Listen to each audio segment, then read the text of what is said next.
12వ అధ్యాయం అపొస్తలుల కార్యముల గ్రంథం 12వ అధ్యాయము 21, 22, 23 వచనాలు. 21 నుండి 23వ వచనం వరకు చదవండి. నియమింపబడిన దినమందు హేరోదు రాజవస్త్రములు ధరించుకొని న్యాయపీఠం మీద కూర్చుండి వారి ఎదుట ఉపన్యాసము చేయగా జనులు అంటున్నారు, ఇది దైవస్వరమే కానీ మానవ స్వరము కాదని కేకలు వేసిరి.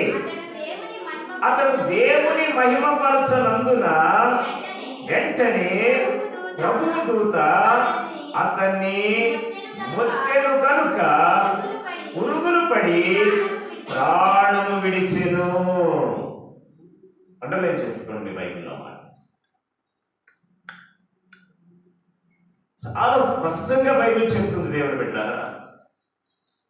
వాక్యంలో మనం చూస్తా ఉన్నాం. ఇందాక నేను చెప్పినటువంటి విషయాలన్నీ కూడా ఇక్కడ వ్రాయబడ్డాయి. 23వ వచనం ఏం చెప్తుందంటే, అతడు దేవుని మహిమపరచనందున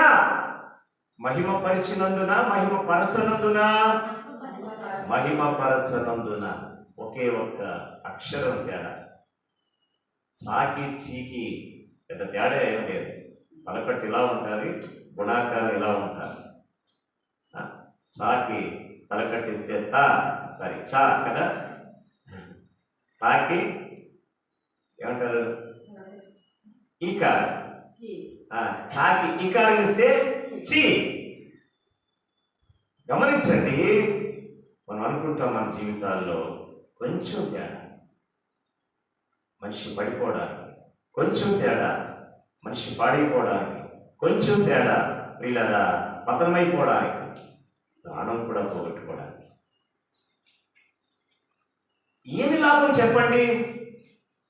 రాజు దాకా ఎదిగాడు, రాజు సింహాసనం మీద కూర్చున్నాడు. ప్రజల యొక్క జేజేలు, ప్రజల యొక్క హాహాకారాలు, ప్రజల యొక్క ప్రశంసలు ప్రియులారా. ప్రజలు ఎప్పుడు కూడా ఎలా ఉంటారంటే మనుషుల్ని అలా అలా అలా ఎత్తేస్తూ ఉంటారన్నమాట.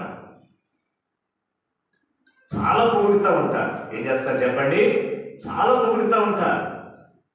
ఒకసారి మాస్టర్ గారు కూడా కొంతమంది ప్రసంగం అయిపోయిన తర్వాత మేము అక్కడక్కడ మీటింగ్స్ వెళ్ళినప్పుడు అంటూ ఉంటారు, అద్భుతమండి మీ ప్రసంగం అంటూ ఉంటారు, చాలా బాగా మాట్లాడేస్తారండి అంటూ ఉంటారు.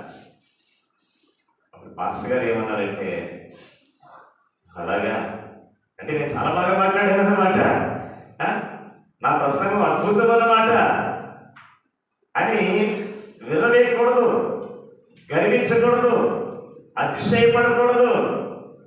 ఏం చేయాలంటే దేవునికి మహిమ కలుగును గాక, ఆ ప్రసంగం ద్వారా దేవునికి మహిమ కలుగును గాక, ఆ పాట ద్వారా దేవునికి మహిమ కలుగును గాక, ఆ ఆరాధన ద్వారా దేవునికి మహిమ కలుగును గాక, ఆ స్తుతుల ద్వారా దేవునికి మహిమ కలుగును గాక, సాక్ష్యం ద్వారా దేవునికి మహిమ కలుగును గాక. ప్రియులారా, ఇలాగునా మనల్ని మనం తగ్గించుకోవాలి. దేవుని యొక్క నామాన్ని మనం ఏం చేయాలి? హెచ్చించాలి. మహిమపరచడం అంటే దేవుని యొక్క నామాన్ని మనం హెచ్చించాలి, దేవుని యొక్క నామాన్ని మనం ఘనపరచాలి. ప్రతి సమయంలో కూడా దేవుని నామాన్ని మనం మహిమపరచాలి. రాజు అయినంత మాత్రాన దేవునికి మహిమ తేకపోతే దేవుడు చూస్తూ ఊరుకోలేదు. ప్రజలకి రాజేమో కానీ దేవునికి మాత్రం సామాన్యమైన మనిషి.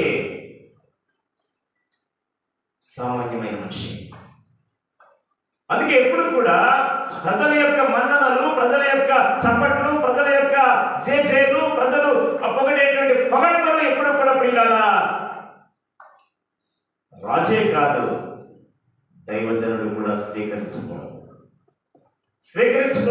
ఒక వ్యక్తి దేవుని చేతిలో వాడబడాలి అంటే, ఒక వ్యక్తి దేవునికి ప్రత్యేకంగా జీవించాలి అంటే నేను అంటాను,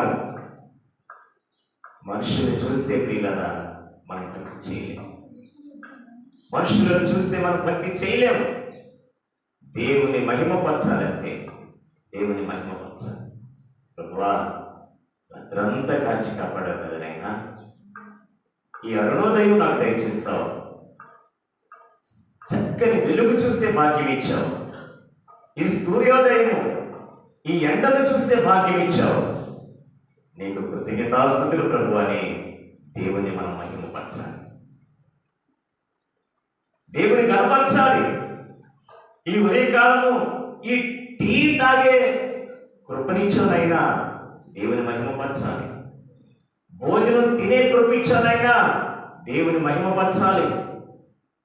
రాత్రంతా చక్కని నిద్ర దయచేస్తావు ప్రభువా, దేవుని మహిమపరచాలి, దేవుని ఘనపరచాలి. మనం ఎప్పుడు కూడా పిల్లల దేవుణ్ణి మహిమపరిచేటువంటి వారుగానే మనం జీవించాలి. దేవునికి స్తోత్రం, హల్లెలూయా, హల్లెలూయా. చెప్పండి, ఎవరిని మహిమపరచాలి? దేవుని మాత్రమే మనం మహిమపరచాలి. మన పనుల్లో దేవుని మహిమపరచాలి.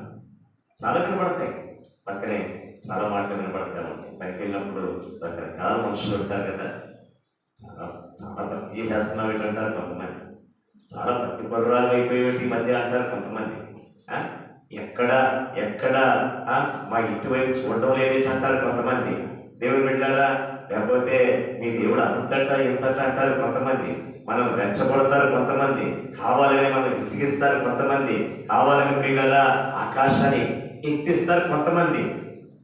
మీ దేవుడు ఆగట కదా అంటారు కొంతమంది. దేవుడు బిడ్డలారా, ఎన్నో ఎన్నో ఎన్నో మన ముందు ఉంటూ ఉంటాయి. అయితే మనకంటూ ఒక గురి ఉండాలి. ఏముండాలి చెప్పండి? గురి ఉండాలి. గురి ఎందుకు మనం పరిగెత్తాలని బైబిల్ చెప్తా ఉంది. పరుగు పందెంలో ఉన్నటువంటి వాడు గురి యొద్దకు పరిగెడతాడట. అంతేగాని వీళ్ళ పరుగు పందెంలో ఉన్నటువంటి వాడు పక్కనున్న